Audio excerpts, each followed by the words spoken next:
సంసోన్ ఎటువంటి ఒక బలవంతుడుగా మారాడంటే ప్రిలరా, సింహముని గొర్రె పిల్లలాగా చీల్చేశాడు. అంతటి బలం. దాని వెనుక తల్లి అహర్నిశలు వ్రతం చేసి తన కుమారుణ్ణి నాజరీయుడుగా ఆమె సమర్పించింది. ఒక్క గాడిద ఎముకతో 1000 మంది ఫిలిష్తీయులను సంహరించాడు. ఒక గాడిద ఎముకని ఆయుధంలాగా మార్చుకున్నాడు. బైబిల్ ఏం చెప్తుందంటే సంసోను వంటి బలవంతుడు ఇంకొకడు లేడంట. దానికి కారణం ఏంటో తెలుసా?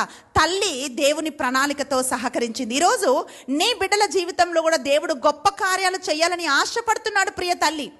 కానీ దానికి తల్లులుగా మనం చేయాల్సింది ఏంటి అంటే దేవుని ప్రణాళికలకు సహకరించే తల్లిలాగా బిడ్డల కోసము చేతులెత్తే తల్లుల కోసం దేవుడు ఈరోజు చూస్తున్నాడు. టీవీలో యూట్యూబ్లో మనం చూస్తుంటే ఎంత ఘోరం అంటే అసలు మనుషులకు ఏమైపోతుంది అనిపిస్తుంది.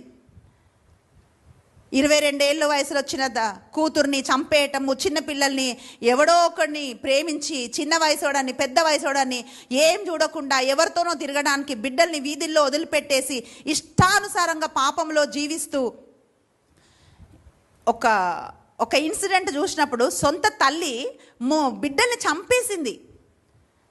అసలు బిడ్డలకి ఏమైనా దెబ్బ తలుగుతూనే తల్లి తట్టుకోలేదు కదా, ఆ గొంతు నులిమి ఊపిరి ఆడకుండా దిండు పెట్టి ఒత్తి చంపేశారని చెప్పి ఆ న్యూస్లో చూస్తుంటున్నప్పుడు అది వింటుంటేనే అసలు నిద్ర పట్టదు, కలత కలుగుతుంది.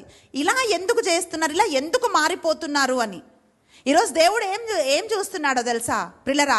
ప్రతి ఒక్క తల్లి చేతులెత్తి ప్రార్థన చేసి బిడ్డల కొరకు, వారి భవిష్యత్తు కొరకు, దేవుని ప్రణాళిక వాళ్ళ లోపల నెరవేర్చబడాలని అట్లా ప్రార్థన చేసే తల్లుల కొరకు దేవుడు చూస్తున్నాడు.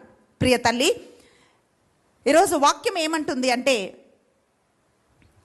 ఏ తల్లి అయితే దేవునిలో ఉంటుందో వాళ్ళ బిడ్డల్ని దేవుడు ఎట్లా బలవంతులుగా చేస్తాడంటే సంసోను తల్లి ఎప్పుడైతే అపవిత్రమైనది ముట్టకుండా దేవుడి కోసం నిలబడిందో బలవంతుడైన సంసోనుకి జన్మనిచ్చింది.